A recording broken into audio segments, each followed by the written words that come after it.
आज मी खूप खुश आहे. ठरल्याप्रमाणे मी माझं वेट अचीव्ह केलं आहे डिसिप्लिन आणि डेडिकेशनने.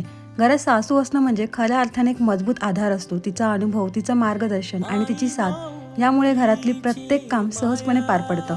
घरातल्या छोट्या मोठ्या गोष्टी लक्षात ठेवणं आणि गरजेच्या वेळी शांतपणे साथ देणं हे सगळं काही ती नकळत करत असते.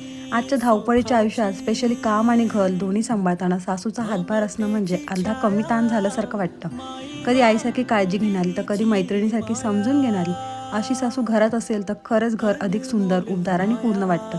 आजचा दिवसही खूप प्रोडक्टिव्हिटीत गेला. सकाळपासून पापड लाटायचे होते, त्याचबरोबर ऑफिसचं कामही मॅनेज करायचं होतं आणि सगळ्यात महत्त्वाचं म्हणजे रीतला सांभाळत हे सगळं करणं म्हणजे खरंच थोडी दमछाक झाली. पण तरी वेळ कसा यूज करायचा हे मनात ठेवून तो खेळत असताना छोटे मोठे काम उरकत गेले. मल्टीटास्किंग करताना कधी थकल्यासारखंही वाटलं, पण त्याच्या एकाच महिन्यात सगळा थकवा अगदी निघून गेला.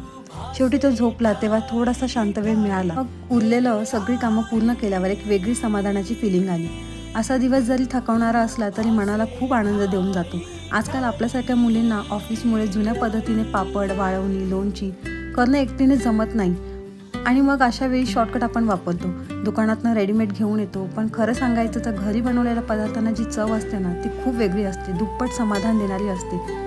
सासूचा घराला किती मोठा हातभार असतो. नुसतंच कामात मदत करणं नाही तर निसण, टिपणं सगळं व्यवस्थित करून देणं आणि सगळ्यात महत्त्वाचं म्हणजे आपल्या लेकरांना प्रेमाने सांभाळणं. त्यामुळे आपणही निर्धास्तपणे आपली कामं करू शकतो. खरंच अशा साथीमुळे घर, काम आणि स्वतःचं आयुष्य सगळं काही अगदी बॅलन्स होऊन जातं. सगळं आवरून झालं आणि मग मी लगेचच थंडगार असं लिंबू सरबत सगळ्यांसाठी बनवलं आणि मग त्यानंतर रीतसोबत थोडा वेळ टाईम स्पेंड केला. त्याचं असं होतं की आई तू माझ्यासोबत थोडा वेळ खेळ. मग थोडा वेळ त्यासोबत खेळली. मग माझं ऑफिसचं काम करायला घेतलं आणि मग ते त्याच्या दिघे मावशीकडे जायचं होतं, म्हणजेच त्याची आजी आमची मावशी असं. तर तो आई आणि पप्पांसोबत दिघे आजीकडे गेला होता थोडा वेळ. तर मी त्या वेळेमध्ये बरोबर स्वतःचं सगळं काम पटापट करून घेतलं आणि आज ना मला एक्सरसाइज करायला नाही भेटलं दिवसभर. हे सगळं कामामध्ये माझं ऑलरेडी वर्कआउट झालंच होतं. तुम्हीसुद्धा असं घरच्या घरी थोडंसं कन्सिस्टन्सी मेंटेन करून वर्कआउट करून आपला फिगर मेंटेन करू शकता. चला तर मग भेटूया आपण नेक्स्ट व्लॉगमध्ये. Bye bye.